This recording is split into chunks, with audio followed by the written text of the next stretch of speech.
మాతా తుఫాను నేపథ్యంలో ఎన్డీఏ కూటమి ప్రభుత్వం గౌరవ ముఖ్యమంత్రి చంద్రబాబు నాయుడు గారి యొక్క నేతృత్వంలో, ఉప ముఖ్యమంత్రి పవన్ కళ్యాణ్ గారి యొక్క నేతృత్వంలో ఈ యొక్క ముందస్తు జాగ్రత్త చర్యలుగా ప్రజలను అప్రమత్తం చేయడం, ప్రజలను సురక్షిత ప్రాంతాలకు తరలించడం, అధికారులందరూ కూడా బాధ్యతాయుతంగా రేపు రాబోయే విపత్తులు ఎదుర్కోవడానికి అధికార యంత్రాంగాన్ని అంతా కూడా సమాయత్తం చేయటం.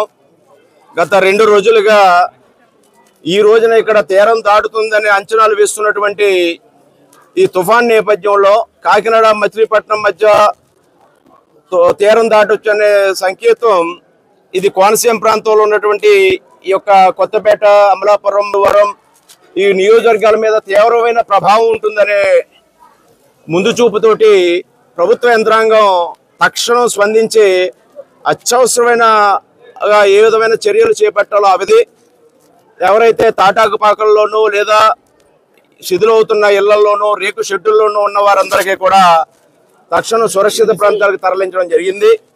కొత్తపేట నియోజకవర్గం చూసుకుంటే 111 చోట్ల ఈ పునరావాస శిబిరాలు ఏర్పాటు చేయడం జరిగింది.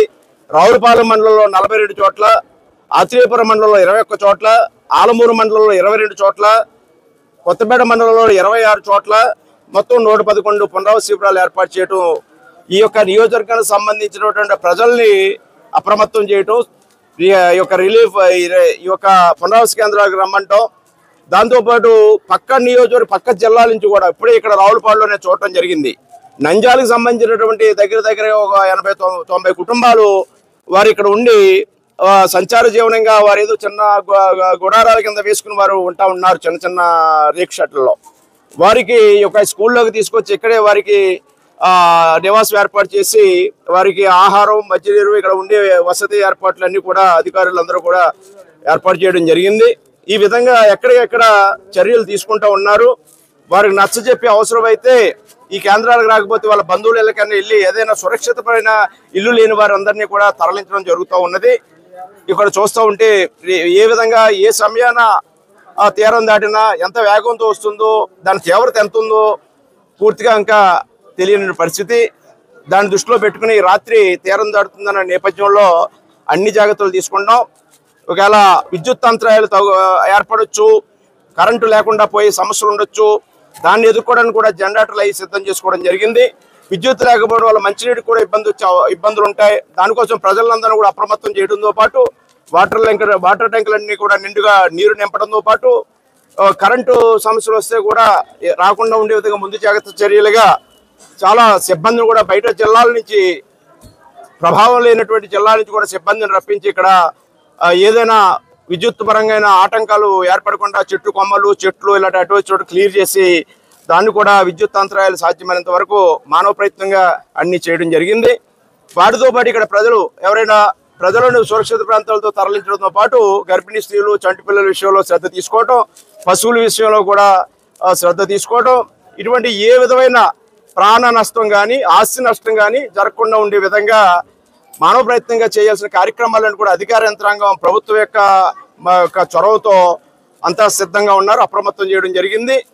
మరి ప్రజాప్రతినిధులు, మా పార్టీ కేడర్ కూడా ప్రజలకు ఏ విధమైన ఇబ్బందులు ఏర్పడినా ఎన్డీఏ కూటమి నాయకులు, కార్యకర్తలు అందరూ కూడా అందుబాటులో ఉండి ఇక్కడ అధికార యంత్రాంగంతో కలిసి ప్రజలను ఆదుకోవటంలో ముందుండాలని పిలిపివ్వడం జరిగింది. అందరూ కూడా సిద్ధంగా ఉన్నారు. ఇక్కడ ఏ విధమైన కూడా జరగకుండా ప్రజలకి ఆస్తి నష్టంగా, ప్రాణ నష్టం కానీ ఆస్తి నష్టం కానీ జరగకుండా ఈ ప్రమాదం నుంచి బయటకు రావాలని భగవంతుని కోరుకుంటూ ఉంటాను. ఒకవేళ ఏ విధమైన ఇబ్బందులు వచ్చినా దాన్ని ఎదుర్కోవడానికి అధికార యంత్రాంగం కానీ మేము కానీ ఇక్కడ ఎన్డీఏ కూటమి పార్టీ నేతలు కూడా ప్రజలకు అందుబాటులో ఉండి ఆ ఇబ్బందులు తొలగించడం కోసం వారితో కలిసి నడవడం జరుగుతుందని కూడా ఈ సందర్భంగా తెలియజేసుకుంటూ, ఎక్కడ ఏ విధమైన ఇబ్బందులు ఉన్నా నేను అందుబాటులో ఉంటాను. నియోజకవర్గంలో ఏ క్షణాన్ని ఎవరు ఏ విధమైన నాకు ఫోన్ చేసినా నా నెంబర్ అందరికీ తెలుసు. 8008243777, 9849243777. ఎవరు ఈ నెంబర్కి ఫోన్ చేసినా ఏ విధంగా మేము వారికి తోడ్పాటు ఇవ్వగలం ఆ విధంగా తోడ్పాటు ఇవ్వడానికి సిద్ధంగా ఉంటానో అందరూ కూడా ఆ విషయంలో బయటకు రాకుండా ఏదైతే అధికారులు చెప్తా ఉన్నారో, ప్రభుత్వం చెప్తా ఉందో ఆ విధమైన జాగ్రత్తలు మట్టికి అందరూ పాటించాలని ఈ యొక్క తుఫాను దాటే వరకు ఈ గాలిని వేగవంతమైన గాలులు కానీ ఒక భారీ వర్షాలు కానీ వచ్చే అవకాశం ఉంది. వాటిని అన్ని ఆ తుఫాను ముగిసింది అనేది వరకు కూడా అందరూ కూడా తగు జాగ్రత్తలు పాటించాలని సందర్భంగా కోరుకుంటూ ఉన్నాను.